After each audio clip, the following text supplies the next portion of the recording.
Hello, my name is Tofpik. I'm Head of Technical Analysis and Senior Markets Analyst at ADMISI Services International Limited. Here's your daily technical analysis of Brent crude oil and spot gold. I'll start with ICE Brent crude oil futures.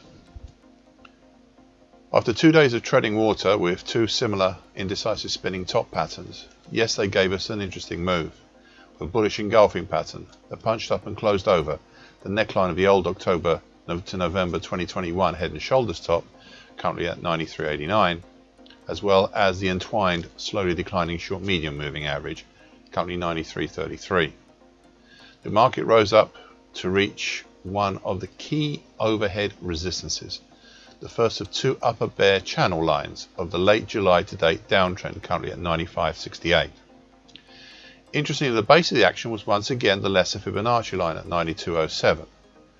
This upper bear channel line is part of two possible bear channels in operation, but clearly both have the same lower bear channel line, currently at 78.58, originating from early August. But the two upper bear channel lines are one from the March high, currently at 105.89, and the other, this one, from the end of July.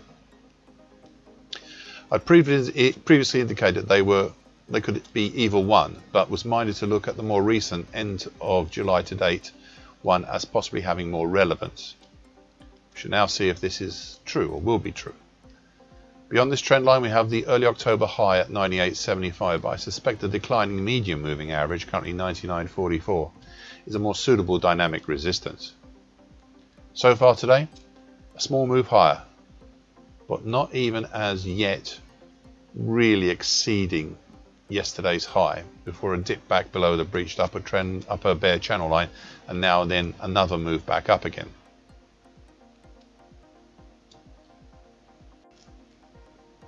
Spot gold.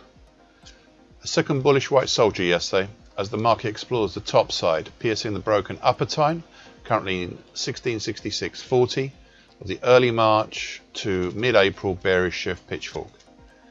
This pitchfork, along with the middle time, which is currently below at 1638.60 of the June to August bearish shift pitchfork, have defined the decline here since earlier this year. The upper time had been previously breached in August and broken in early October, but had tried to mend itself. Thus, yesterday's breach higher did not help that process. This recent move higher stems from last Friday's daily key reversal up and continues the discussion as to whether the action since September here and possibly since July is either a possible double bottom or a possible bearish halfway hesitation. It is still too early to clearly see which is which, but the very recent moves higher have made it very, very interesting. Finally, this brings me once again to something I've been talking about for months. See, there is an argument for the December 2021 today action being a possible really big head and shoulders pattern. We have already reached the primary target where the interesting March 2021 low is. However, we still have a harder to achieve secondary target down in the 1560 area. Once below the bottom on my daily chart, but now just sitting at the lows.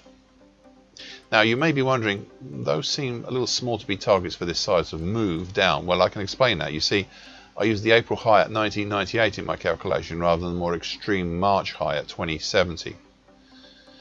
I'd rather err in caution than fail in excess.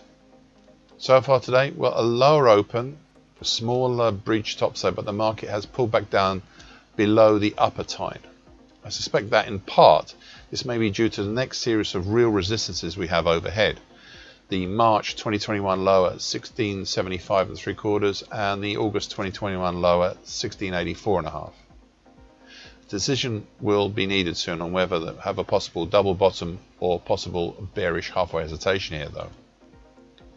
Thank you for listening. This shorter version broadcast gives the essential market patterns and consequences. Please be aware of the risk disclaimer posted with this broadcast. Copyright Tofpik and ADMISI Services International Limited. And here comes the final bit.